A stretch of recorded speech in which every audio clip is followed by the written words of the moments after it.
Houston. It's a beautiful day. Oh, perfect temperature. It's like 66 degrees. It's sunny. It's gonna be a beautiful day. It's Tuesday. Beautiful Tuesday.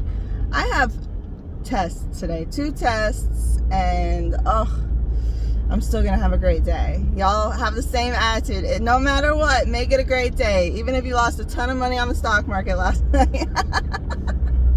I put Bitcoin in there for 24 hours. 24 hours, and I chose the worst day. What do they tell you to do? Buy high? No, they say buy low, sell high. Well, the biggest amateur mistake is what I did, and I literally bought it right as it was going up, and I was like, oh man, it looks like it's on a big climb. I'm gonna buy and just put it in for 24 hours. I was gonna take it out, and then I lost, and then I lost way more. Oh my goodness. Don't take stock market advice from me. I'm telling you, I have no idea what I'm doing.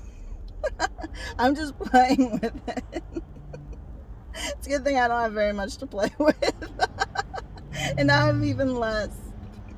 Anyways, dogs. It's about dogs today. Dog biscuits, spaying your domesticated animals. They have a ton of kids, these animals. The kittens, they have like litters of like big litters. I know my cat had 8 kittens when she got pregnant twice because we just didn't spay her. Yeah, my cat, she was a black cat that we found as a stray. I wanted a dog. My dad said, here's a stray cat. So I got a stray cat, and she was vicious. I have scars. Well, they're mainly gone now, but like I had scars of her just like destroying my arm. She would grab on and then just use her back claws. Vicious cat. We named her Angel, and she gave us 2 litters of cats, and we had to meticulously try to get people for free to adopt these kittens because we couldn't just let them out. But not everybody is as good as my family, taking months to track down owners to adopt these kittens, and it's so much easier just to let them go. And that's why we have tons of stray cats and dogs all over the place, and then they starve because they don't have the instincts to survive. I mean, some of them do. Cats are more apt to doing it than dogs, but like in general, they're domesticated. They have been bred to be domesticated, and therefore they don't know what they're doing out there. It's like if you were to put me in the wild away from civilization and expect me to survive. I would be fine if it was Florida. No. I don't know. I'd be okay for a week, maybe 2. After that, I don't know. I'd be a goner because we're domestic. Humans could adapt, but cats and dogs have a much harder time. Cats are a little bit, they have the sharp claws, but dogs, I think most dogs would be completely defenseless out in the wild. They would have no idea how to get their little doggy food. They would have no concept of actually having to kill to eat, and they're not going to go vegetarian, so that would be sad. It's also, so this puts me on a little bit of a soapbox. It is equal pay for Asian American and Pacific Islander women. Now, I am glad that they are pushing that forward. If there is a problem, and I don't know how old this day is, it could just go with equal women's pay all over the planet. But the fact that they had to put their heritage, their culture, their ethnicity shows that they have a problem with both, like one and the other, and it's like a double whammy. But like if you're able to do the same job as someone else, then you should get equal pay. This should be a no-brainer in today's society. People need to wake up into the real world, and especially in America is a melting pot of cultures. It shouldn't matter what your culture is. You should assume that the people around you have all different cultures. I mean, I'm in Orlando too, which is a even bigger melting pot. But like, if I'm able to do the same job as someone else, then we should get paid the same. I mean, there's other things involved, tenure, I don't know, like, there's other things involved, I get it, but gender should not be one of those things. If this woman is just as strong as this man, then they should be qualified to do the same strength work, whatever. I don't know, it's frustrating.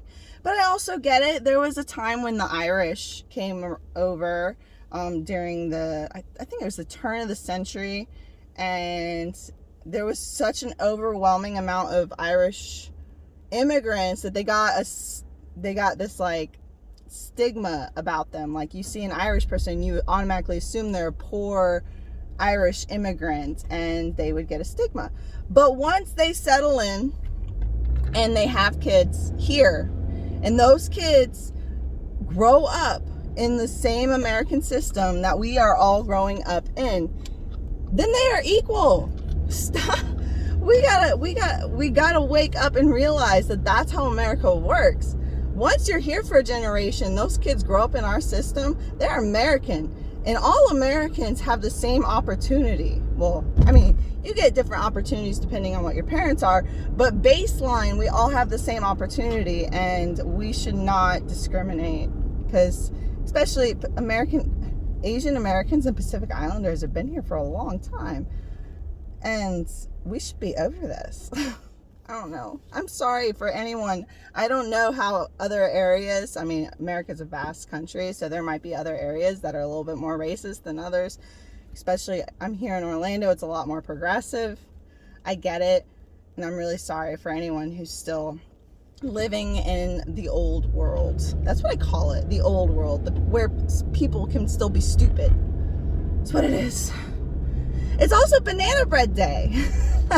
So this week is Real Bread Day, and because it's Real Bread Day, we have like a different sampling of bread throughout the week, and today is banana bread, which I absolutely love. You take your old browned bananas, add some brown sugar and flour. I think you add flour. I don't remember, it's been a little while. But then you make banana bread, and it is the best tasting bread. Oh, it's so good. Oh my goodness, so good. I love banana bread. I wish I could have baked banana bread and had it for lunch.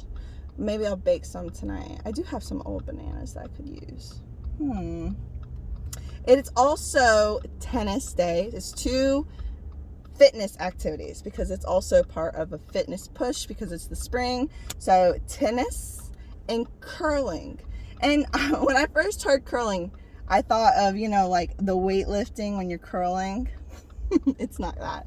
Now, I've done this before too, so I should have known. Curling is those giant pucks, that like they hover on the ground, or at least they seem like they're hovering, because it's just like able to slide, and you have a stick and you push one into the others, and you're trying to get them into one space while someone on the other side is doing the same thing from the other side. Where did I play it? I think I played it at a resort. They had it set up. But yeah, it's curling. So if you've never tried it, check it out next time you're on vacation. I know I saw it at a resort. It might be at some parks. I don't know. I haven't seen it at a park before though, but it's fun. So if you get the opportunity to play, you should play. 2-player.